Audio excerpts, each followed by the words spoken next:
everyone, I hope you can hear me. Today we're spraying winter herbicides and an apicide on the winter barley. Normally we try and go pre-emergence with our winter crops. However, just with the year that was in it, we had a lot more ground to try and plough and sow, and my father took on another round of hedge cutting, so he was full-time at that, so we didn't actually have anybody to drive the sprayer. So we're very lucky now. Today is the 6th of November, so we're very lucky now that the weather is actually being good enough to get the spraying done. Today we're in the MX135 with the Hardi Commander 4400. This is the fertilizer. This is the GPS of the fertilizer spreader, and this is the GPS. My father prefers this one, whereas I prefer this one. So they're both in the cab. This is full section control on the sprayer.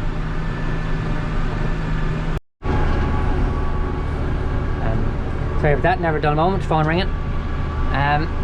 It appears I made a mistake with the tram line, or did I? We'll see in a second. This is a 27-acre field of winter barley. It's cassia.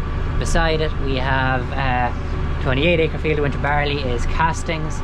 In front of us is wild bird cover. To the left will be spring barley. It's one of my cover crops. It's got barley, oats, peas and tillage radish. We're on the home farm here now. I don't know if you can see the hills. Probably not.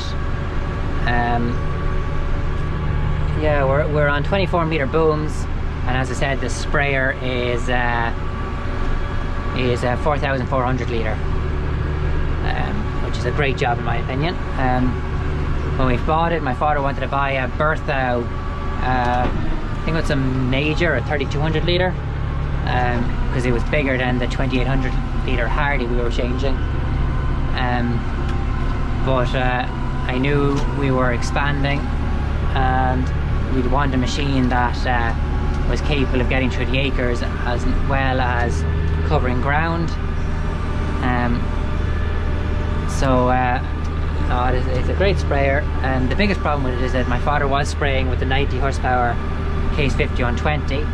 When we first got it, we put it straight onto the MX135, but as the silage and baling wrapping business expanded, we soon discovered we needed this tractor on other jobs such as mowing, baling and wrapping, baling, drawing trailers, so on and so forth. So the 5140, the 115 horsepower as standard tractor, but we reckon there was a turbo put on it from its previous owner, and I reckon it's putting out around the 125 horsepower mark. So it, other than this time of year, it's more than capable of the sprayer, but just when you're in awkward conditions, steep ground, is just not exactly ideal. So we're coming to a hill here. It's a differential on, and we start dropping down in the gears. You can hear there the tractor's under a bit of pressure, trying to pull. And I don't know how I can accurately describe the extent of the hill to you. It's quite steep. Anyway, so what we're putting on here at the moment is I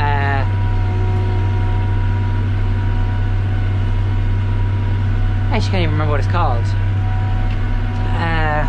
Well, there's DFF going on, and then there's diphenol, tower and Caris is what's going on.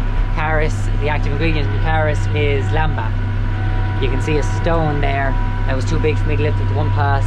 When it dries up in the spring, we'll send out the 5120 with the flotation tyres and a bucket on the back for picking stones, and that's what it'll do. Yeah, I have 120 acres of winter barley sprayed so far today. It's 2 o'clock. I have to spray the 28 acre field of winter barley there, and then there's a 2 acre field elsewhere, and then the rest of the winter barley, the ground is just too wet. Then there's winter wheat and winter oats to spray as well. I'm hoping to get the winter wheat sprayed tomorrow before the rain.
This is the last length of this field. The water looks to be working out fairly perfectly. We're putting in 210 litres a hectare. Just with the way the back end is, we just said putting out a heavier rate was the best option. During the summer, usually they only get about 150 litres to the hectare.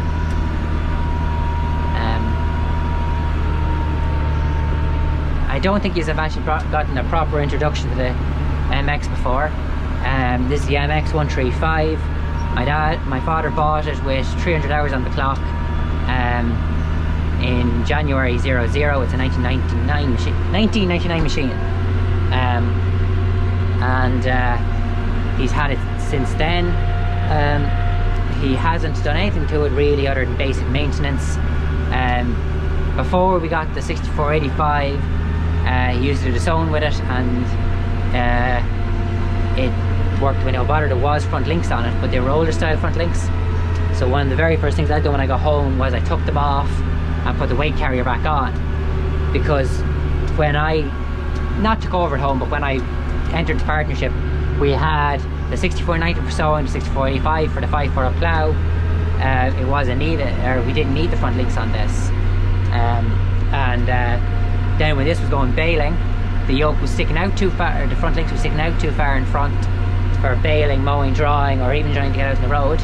And so if you took the pins off and left them in the shed, there wasn't enough weight. Because we used to do a huge amount of baling up in Hollywood, up the and Ballymount, up the Wicklow Mountains, and you need the weight up there because the baling, or because you were trying to pull up hills, like it's up the Wicklow Mountains. And it's a phenomenal day for the 6th of November. There's more winter barley. That was Valerie. That was the very first stuff sown. It was sown 25th of September. Anyway, so I put the weight carrier back on because it meant I had at least 200 kilos in the front at all times, and it wasn't dragging it around or sticking out in front of me too far. It was only sticking out a little bit. I'm just going to fold up the sprayer here now. So this is my control box here. So here I lift my sprayer up full, then I let down a smidgen. Why is that not lifting? Yeah.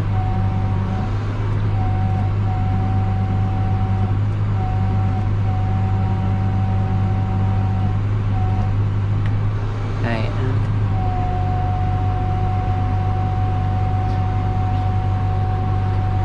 You can see one side is folding in a lot faster than the other.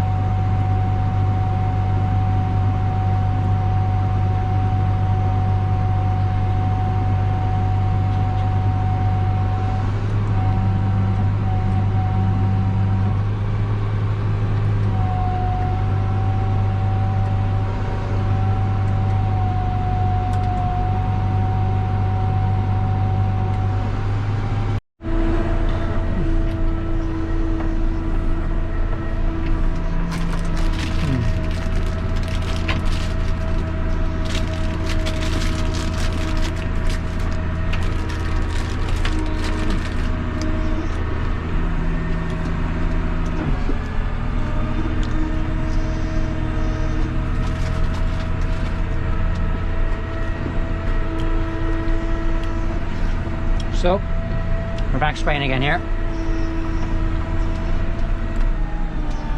This time we're in the 28-acre field.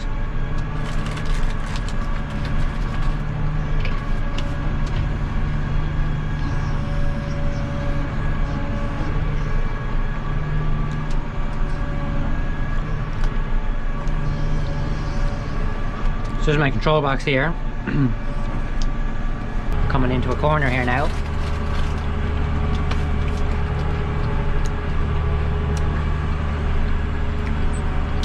So drop a gear. Turn it off. Come around the corner. Now once the wheels hit the tram line, we reverse into the corner like so.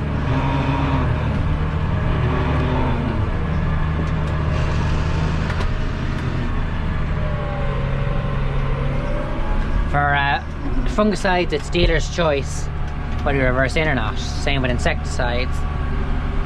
But with herbicides, my father strongly recommends backing into a corner. Backing into the corner to make sure that the corner doesn't start growing out. You can just keep the weeds under control. So as I said, this is the pre-emergence or winter herbicide going on here now.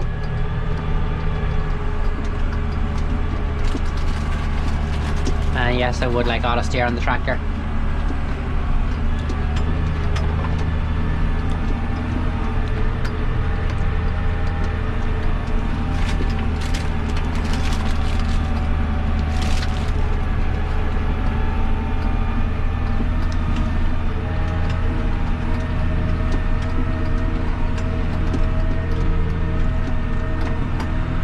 For this corner, if you want to watch the sprayer as the steering axle comes around.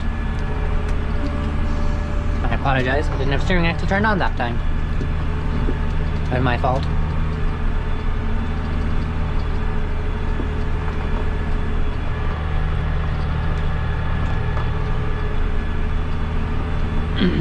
I'll get a video of it working some other time. You can see the pre-emergence markers for before the crop comes up. So if you're spraying pre-emergence, like it will be with the wheat, it was just for the year that's in it, it didn't happen. Going back about 5 years ago, I'd done, I'd say 99% of the spraying, which is one of the reasons we bought this sprayer, was because I wanted it.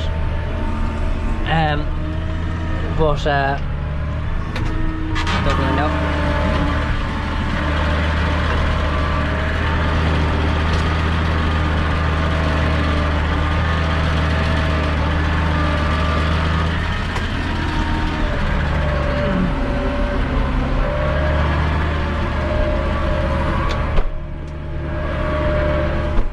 But in recent years, as we've been getting busier and taking on more work, we haven't, my father's been doing a lot of the spraying. My father does a lot of the spraying and all the hedge cutting. And then I run the sawing outfit, the combine, the pit silage outfit, and for the most part the baling and wrapping. But he will give me a hand with the, by driving the wrapper if I'm otherwise engaged. So we can see here, we're watching the steering axle, okay. And then we flick the switch and we reverse back up into the corner like so.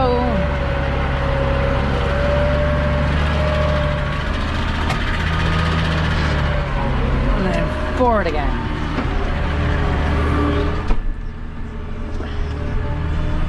Clean my windows before I left, as you can see here, not so much here, but it's just not really making much of a difference with the sun.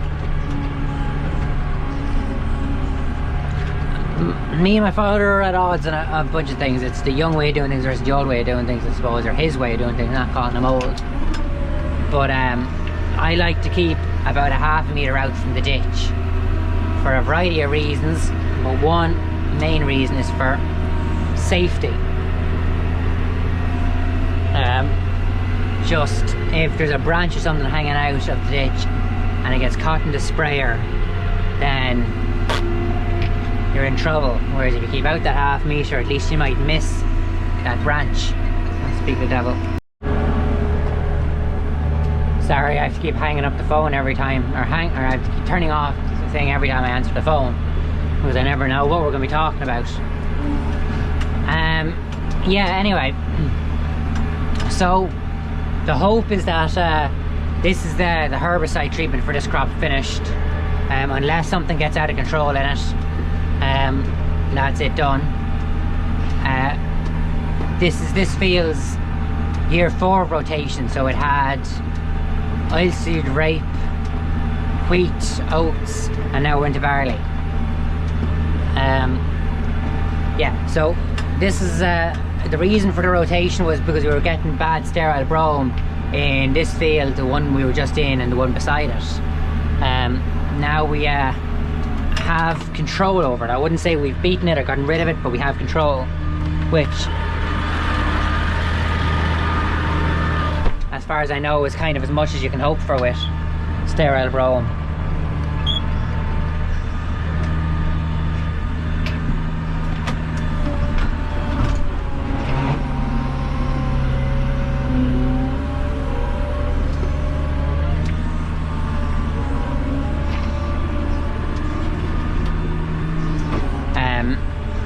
So that's one of the reasons that we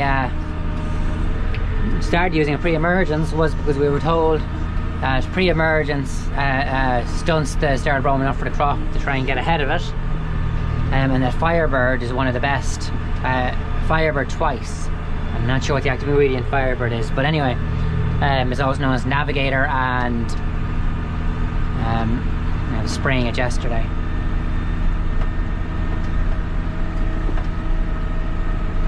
Nakito,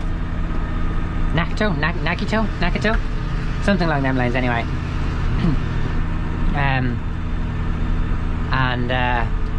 Yeah, so it's a fairly good spray. It pushed sterile brome back a long way, and now I only just use it in ground that has a bit of sterile brome still coming in, like if it's coming in around a ditch a bit, or coming in around an ESB pole or something like that. I just give it a bit of I just spray the Firebird in that field to just stop it from spreading, to just keep it pushed back. It's about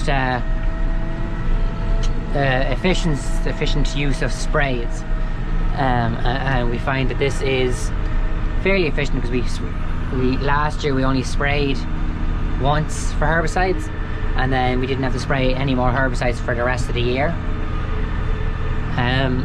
In that crop.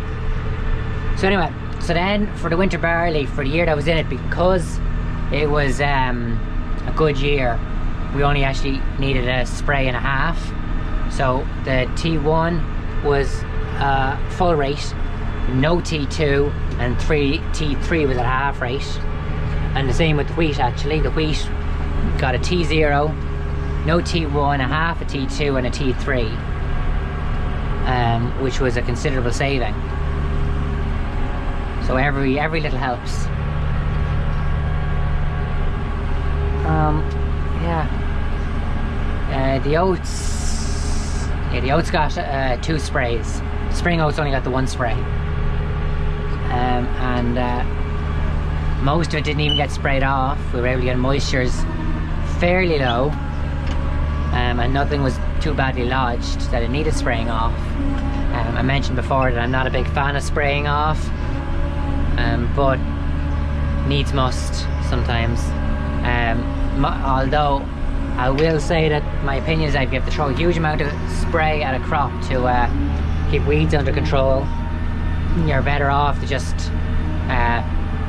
take the hit and spray it off at harvest, so that that weed doesn't come into the next crop.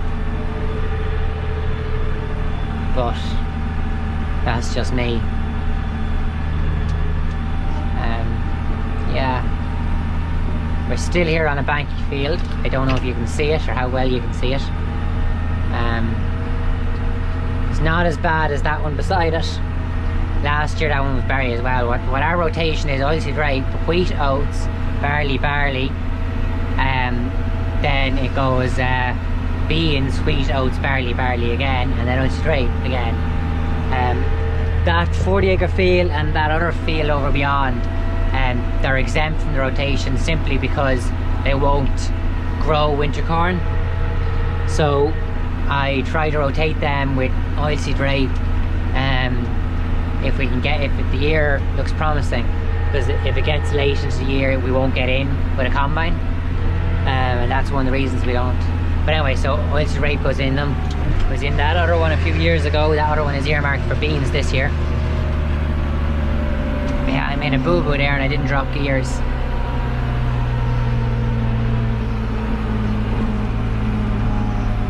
I'd love to know what the backup torque in this tractor is, because she's just hanging on. So there was beans in that field down there. I don't know if you can see it ploughed. So it's in winter wheat this year, Conross. My plan was to be all Conross this year. Or sorry, to have half Conross. So there's going to be 40 acres of Conross, but the rest were going to be Costello. But I lost a bit of ground, not so much lost, but I was supposed to get the ground in exchange. It was a farmer who was looking to rotate grass, and we take about 50 acres a year off him. And he asked would we hold off until the spring for instead of putting winter wheat in. So I'd probably put spring oats in instead. So I'm down a bit of spring or winter wheat. But it's not the end of the world. I do like winter wheat, but I'm always fearful of it because you learn the chemicals you have to put at it to get a crop. So I don't grow too much of it. I rely a lot heavier on seed variety, which is why Conross is playing such a large part in my rotation this year. Last year it was all Conross last year, and I got on very well with it. And it's still provisionally recommended, and there was nothing there that stood out to me as being more potentially better. So I went with it again. Usually we store our own seed, but just with the way the year was, I didn't think crop or the KPH, there was fumitory is a weird, fusarium in a certain amount to winter barley seed, and I didn't get to keep that. Oats did not come in at a massively appealing moisture, so it was just take what you can get and move on. So as it turned out, I ended up having to buy about 20 tonne of seed this year. I didn't get to keep as much as I'd like. We got bits kept, so we'll see. I have spring seed kept, so we'll have to wait and see how that goes. I'll be sending it off for testing now in a while. But yeah, that house is a nuisance, but can't do anything about it. But yeah, I don't know if you can see it, but there is a bit of a pond over there. I'll see if I can get a better image of it later. That was, this time last year, that was about 3 times that size, and the year before it was a lot bigger again. I'm saying that the organic matter we're putting into it is helping anyway. I'd be fairly happy with the, you can see to the right there, it didn't really grow very well. I'm putting that down to birds and compaction. I'm trying to get away from steel, as they call it, and subsoiling. It's very difficult to control and very difficult to prevent happening again. So if we can try and use an organic matter solution, it'll last longer. But anyway, I'll stop boring you anyway, and sure, we'll talk again after. I'll do a walk around the sprayer once I have it washed down.